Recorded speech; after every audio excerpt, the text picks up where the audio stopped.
Bismillahirrahmanirrahim. Assalamualaikum warahmatullahi wabarakatuh. Syukur Alhamdulillah kita bisa berjumpa kembali di channel Muhasabah Fiddin. Semoga dengan perjumpaan kita ini dicatat sebagai amal ibadah dan diberkahi oleh Allah Subhanahu wa Ta'ala. Salawat dan salam selalu dan tetap tercurahkan kepada junjungan alam Nabi kita, Nabi mulia Nabi besar Muhammad sallallahu alaihi wasallam. Allahumma salli ala Sayyidina Muhammad wa ala ali Sayyidina Muhammad.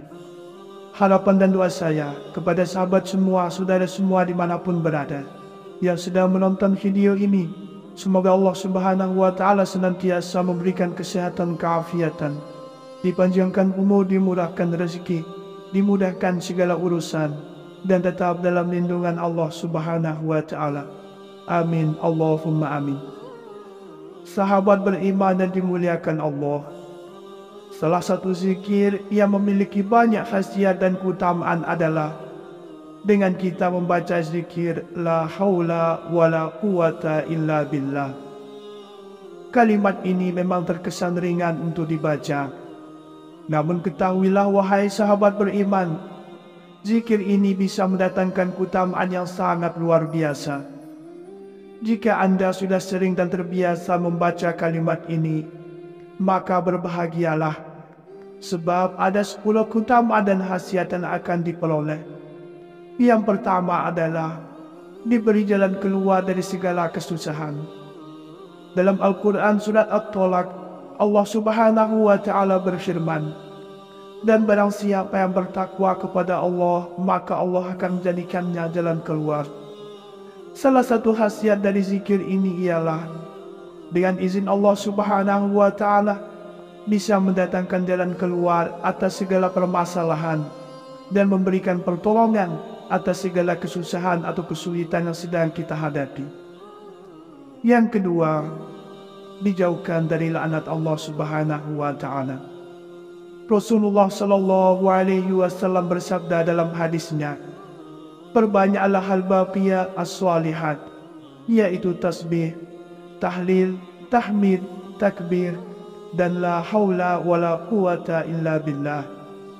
Tentunya dengan kita membaca zikir la haula wa la quwata illa billah, yang merupakan salah satu zikir terbaik, akan menjauhkan kita dari laknat Allah Subhanahu wa Ta'ala, karena zikir ini memiliki pahala dan nilai yang begitu tinggi di sisi Allah. Yang ketiga, sebagai jalan masuk surga. Suatu ketika Nabi Shallallahu Alaihi Wasallam bersabda kepada Abdullah bin Qais, wahai Abdullah bin Qais, katakanlah la haula wa la quwata illa billahil aliyil azim, karena ia merupakan simpanan pahala berharga di surga.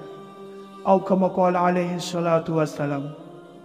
Dengan kita membaca zikir la haula wa la quwata illa billah, ini merupakan zikir yang penuh kebaikan, hingga nantinya bisa menjadi jalan untuk mendapatkan hal berharga di surga kelak. Yang keempat, obat dari 99 macam penyakit. Salah satu khasiat dari zikir la haula wa la quwata illa billahil aliyil azim juga menjadi obat dari 99 penyakit. Hal ini sebagaimana sabda Rasulullah sallallahu alaihi wasallam dalam hadisnya, perbanyaklah membaca la haula wa la quwata illa billahil aliyil azim, karena sesungguhnya bacaan ini adalah obat dari 99 penyakit, yang mana penyakit paling ringan adalah kebimbangan. Dijelaskan oleh Muhammad Khatib bahwa penyakit yang paling ringan adalah penyakit yang mudah menyerang jiwa manusia dan membahayakan diri manusia. Hal ini karena setan selalu memanfaatkan kelemahan untuk bisa mengubah hati manusia menjadi lupa. Salah satunya adalah dengan lupa kepada Allah Subhanahu wa Ta'ala. Yang kelima, akan dijaga dari godaan setan. Khasiat zikir la haula wa la quwata illa billah, yaitu menjaga seorang muslim dari godaan setan yang terkutuk. Hal ini pernah diceritakan oleh Imam Asyuyuti, bahwa ada setan yang mengaku mendengar kabar dari langit. Suatu hari setan itu berkata, sesungguhnya aku termasuk setan yang mencuri kabar dari langit. Malam ini adalah giliranmu, Lalu aku berkata, apakah engkau mengizinkanku untuk pergi bersamamu? Ia bersiap-siaplah, jawab setan. Lalu setan itu berkata lagi, peganglah rambut tengkukku dan jangan sekali engkau melepaskannya karena engkau akan mati. Aku pun akhirnya memegangi rambut tengkuknya dan setan itu naik sampai aku menyentuh langit. Kemudian tiba-tiba saja malaikat berkata, Masya Allah, la haula wa la quwata illa billahil aliyil azim. Saat itu juga setan-setan itu jatuh dan aku pun turut jatuh. Lalu aku kembali ke keluargaku. Setelah beberapa hari, aku menemukannya masuk ke rumahku dan mengatakan, Masya Allah, la haula wa la quwata illa billahil aliyil azim. Sampai akhirnya setan itu menjadi lumar hingga seperti lalat. Lalu ia berkata padaku, bacaan itu telah menjaganya. Yang keenam, dijauhkan dari kefakiran dan menghapus kegundahan. Syekh Nawawi Al-Bantani dalam kitab Kasyifatus Sajjah, beliau menjelaskan tentang manfaat membaca kalimat yang dikenal dengan Hauqalah ini. Kalimat ini jika dibaca setiap hari, maka selamanya tidak akan tertimpa kefakiran.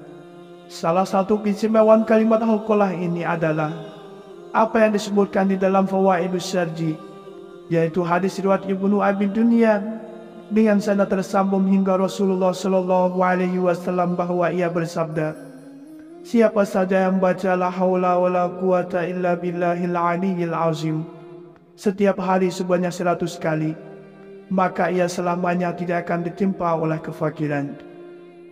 Yang ketujuh, termasuk kalimat yang disukai oleh Allah Subhanahu wa Ta'ala. Nabi Shallallahu Alaihi Wasallam bersabda, maukah aku menunjukkanmu kepada sebuah kalimat yang berasal dari bawah arsy dari pusaka surga? Katakanlah olehmu, la haula wa la quwata illa billah. Niscaya Allah akan berfirman, hambaku telah menyerahkan dirinya dan meminta perlindunganku. Atau kama qala alaihi salatu wassalam. Allah Subhanahu wa Ta'ala menyukai hambanya yang banyak menyebut zikir la haula wa la quwata illa billah. Sebab menjadi wujud bahwa hamba tersebut mengakui kekuatan Allah dan berserah diri pada Allah dengan tetap berusaha serta melakukan yang terbaik yang ia mampu, sehingga Allah Subhanahu wa Ta'ala selalu menolongnya dan memberi jalan keluar dari tiap kesulitan yang dihadapi. Yang kedelapan, menjadi hamba yang bertawakal kepada Allah. Imam An-Nawawi berkata, la haula wa la quwata illa billah. Itulah kalimat yang digunakan untuk menyerah diri dan menyatakan bahwa kita tidak mempunyai hak untuk memiliki sesuatu urusan. Itu adalah kalimat yang menyatakan bahwa seorang hamba tiada mempunyai daya upaya untuk menolak sesuatu kejahatan, kemudaratan, dan tiada mempunyai daya kekuatan untuk mendatangkan kebaikan kepadanya, melainkan dengan kudrat iradat Allah Subhanahu wa Ta'ala. Yang kesembilan, meningkatkan rasa taat kepada Allah Subhanahu wa Ta'ala. Ibnu Mas'ud berkata, tidak ada daya untuk menghindarkan diri dari maksiat selain dengan perlindungan dari Allah. Tidak ada kekuatan untuk melaksanakan ketaatan selain dengan pertolongan Allah. Zikir la haula wa la quwata illa billah akan memberikan rasa taat yang lebih sebab menyadari secara langsung pertolongan dan perlindungan dari Allah sebagai wujud kasih sayang Allah kepada hambanya. Yang terakhir, yang ke-10 adalah menjadi simpanan pahala yang berharga di surga. Keajaiban zikir la haula wa la quwata illa billah berikutnya yaitu bisa menjadi simpanan pahala berharga di surga kelak.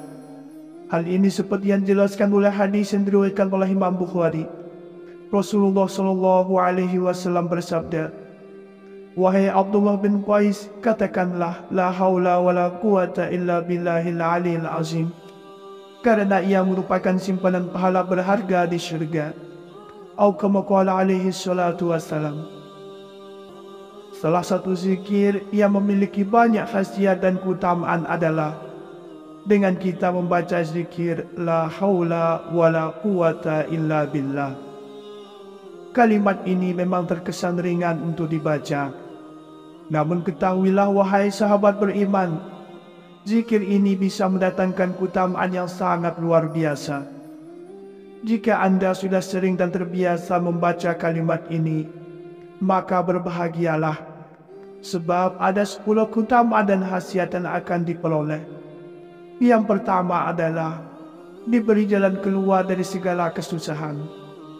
Dalam Al-Quran surat At-Tolak, Allah Subhanahu wa Ta'ala berfirman, "Dan barang siapa yang bertakwa kepada Allah, maka Allah akan menjadikannya jalan keluar." Salah satu khasiat dari zikir ini ialah dengan izin Allah Subhanahu wa Ta'ala bisa mendatangkan jalan keluar atas segala permasalahan dan memberikan pertolongan atas segala kesusahan atau kesulitan yang sedang kita hadapi. Yang kedua, dijauhkan dari laknat Allah Subhanahu wa Ta'ala. Rasulullah Shallallahu Alaihi Wasallam bersabda dalam hadisnya, "Perbanyaklah hal baqiyat as-salihat, yaitu tasbih, tahlil, tahmid, takbir, dan la haula wala quwata illa billah." Tentunya dengan kita membaca zikir la haula wala quwata illa billah, yang merupakan salah satu zikir terbaik, akan menjauhkan kita dari laknat Allah Subhanahu wa Ta'ala, karena zikir ini memiliki pahala dan nilai yang begitu tinggi di sisi Allah. Yang ketiga, sebagai jalan masuk surga. Suatu ketika Nabi Shallallahu Alaihi Wasallam bersabda kepada Abdullah bin Qais, "Wahai Abdullah bin Qais, katakanlah la haula wala quwata illa billahil aliyil azim, karena ia merupakan simpanan pahala berharga di syurga." Atau kama qala alaihi salatu wassalam. Dengan kita membaca zikir la haula wala quwata illa billah, ini merupakan zikir yang penuh kebaikan, hingga nantinya bisa menjadi jalan untuk mendapatkan hal berharga di surga kelak. Yang keempat, obat dari 99 macam penyakit. Salah satu khasiat dari zikir la haula wala quwata illa billahil aliyil azim juga menjadi obat dari 99 penyakit. Hal ini sebagaimana sabda Rasulullah Shallallahu Alaihi Wasallam dalam hadisnya, "Perbanyaklah membaca la haula wala quwata illa billahil aliyil azim, karena sesungguhnya bacaan ini adalah obat dari 99 penyakit, yang mana penyakit paling ringan adalah kebimbangan." Dijelaskan oleh Muhammad Khatib bahwa penyakit yang paling ringan adalah penyakit yang mudah menyerang jiwa manusia dan membahayakan diri manusia.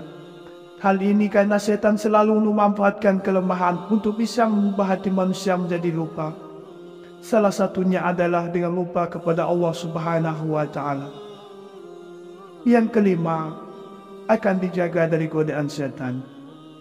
Khasiat zikir la haula wala quwata illa billah, yaitu menjaga seorang muslim dari godaan setan yang terkutuk. Hal ini pernah diceritakan oleh Imam Asyuyuti, bahwa ada setan yang mengaku mendengar kabar dari langit. Suatu hari setan itu berkata, "Sesungguhnya aku termasuk setan yang mencuri kabar dari langit. Malam ini adalah giliranmu." Lalu aku berkata, "Apakah engkau mengizinkanku untuk pergi bersamamu?" "Iya, bersiap-siaplah," jawab setan. Lalu setan itu berkata lagi, "Peganglah rambut tengkukku dan jangan sekali engkau melepaskannya, karena engkau akan mati." Aku pun akhirnya memegangi rambut tengkuknya dan setan itu naik sampai aku menyentuh langit. Kemudian tiba-tiba saja malaikat berkata, "Masya Allah, la haula wala quwata illa billahil aliyil azim." Saat itu juga setan-setan itu jatuh dan aku pun turut jatuh. Lalu aku kembali ke keluargaku. Setelah beberapa hari, aku menemukannya masuk ke rumahku dan mengatakan, "Masya Allah, la haula wala quwata illa billahil aliyil azim." Sampai akhirnya setan itu menjadi lumar hingga seperti lalat. Lalu ia berkata padaku, bacaan itu telah menjaganya. Yang keenam, dijauhkan dari kefakiran dan menghapus kegundahan. Syekh Nawawi Al-Bantani dalam kitab Kasyifatus Sajab, beliau menjelaskan tentang manfaat membaca kalimat yang dikenal dengan Hauqalah ini. Kalimat ini jika dibaca setiap hari, maka selamanya tidak akan tertimpa kefakiran. Salah satu keistimewaan kalimat Hauqalah ini adalah apa yang disebutkan di dalam Fawaidus Syarji, yaitu hadis riwayat Ibnu Abi Dunya dengan sanad tersambung hingga Rasulullah Shallallahu Alaihi Wasallam bahwa ia bersabda, siapa saja yang baca la haula wala quwata illa billahil aliyyil azim setiap hari sebanyak 100 kali, maka ia selamanya tidak akan ditimpa oleh kefakiran. Yang ketujuh, termasuk kalimat yang disukai oleh Allah Subhanahu wa Ta'ala. Nabi Shallallahu Alaihi Wasallam bersabda, maukah aku menunjukkanmu kepada sebuah kalimat yang berasal dari bawah ars dari pusaka surga? Katakanlah olehmu, la haula wala quwata illa billah. Niscaya Allah akan berfirman, hambaku telah menyerahkan dirinya dan meminta perlindunganku. Atau kama qala alaihi salatu wassalam. Allah Subhanahu wa Ta'ala menyukai hambanya yang banyak menyebut zikir la haula wala quwata illa billah, sebab menjadi wujud bahwa hamba tersebut mengakui kekuatan Allah dan berserah diri pada Allah dengan tetap berusaha serta melakukan yang terbaik yang ia mampu, sehingga Allah Subhanahu wa Ta'ala selalu menolongnya dan memberi jalan keluar dari tiap kesulitan yang dihadapi. Yang kedelapan, menjadi hamba yang bertawakal kepada Allah. Imam An-Nawawi berkata, la haula wala quwata illa billah, itulah kalimat yang digunakan untuk menyerah diri dan menyatakan bahwa kita tidak mempunyai hak untuk memiliki sesuatu urusan. Itu adalah kalimat yang menyatakan bahwa seorang hamba tiada mempunyai daya upaya untuk menolak sesuatu kejahatan, kemudaratan, dan tiada mempunyai daya kekuatan untuk mendatangkan kebaikan kepadanya, melainkan dengan kudrat iradat Allah Subhanahu wa Ta'ala. Yang kesembilan, meningkatkan rasa taat kepada Allah Subhanahu wa Ta'ala. Ibnu Mas'ud berkata, tidak ada daya untuk menghindarkan diri dari maksiat selain dengan perlindungan dari Allah. Tidak ada kekuatan untuk melaksanakan ketaatan selain dengan pertolongan Allah. Zikir la haula wala quwata illa billah akan memberikan rasa taat yang lebih, sebab menyadari secara langsung pertolongan dan perlindungan dari Allah sebagai wujud kasih sayang Allah kepada hambanya. Yang terakhir, yang ke-10 adalah menjadi simpanan pahala yang berharga di surga. Keajaiban zikir la haula wala quwata illa billah berikutnya yaitu bisa menjadi simpanan pahala berharga di surga kelak. Hal ini seperti yang dijelaskan oleh hadis yang diriwayatkan oleh Imam Bukhari. Rasulullah Shallallahu Alaihi Wasallam bersabda, wahai Abdullah bin Qais, katakanlah la haula wala quwata illa billahil aliyil azim, karena ia merupakan simpanan pahala berharga di surga. Atau kama qala alaihi salatu wassalam. Sahabat beriman yang dimuliakan Allah Subhanahu wa Ta'ala, itulah 10 khasiat, 10 keutamaan yang akan diperoleh jika kita mengamalkan zikir la haula wala quwata illa billah. Demikianlah yang bisa saya bagikan pada kesempatan video kali ini. Semoga ada arti dan manfaatnya untuk kita semua. Semoga Allah Subhanahu wa Ta'ala senantiasa merahmati, meridhoi dan mengampuni dosa-dosa kita. Wallahu a'lam. Wassalamualaikum warahmatullahi wabarakatuh.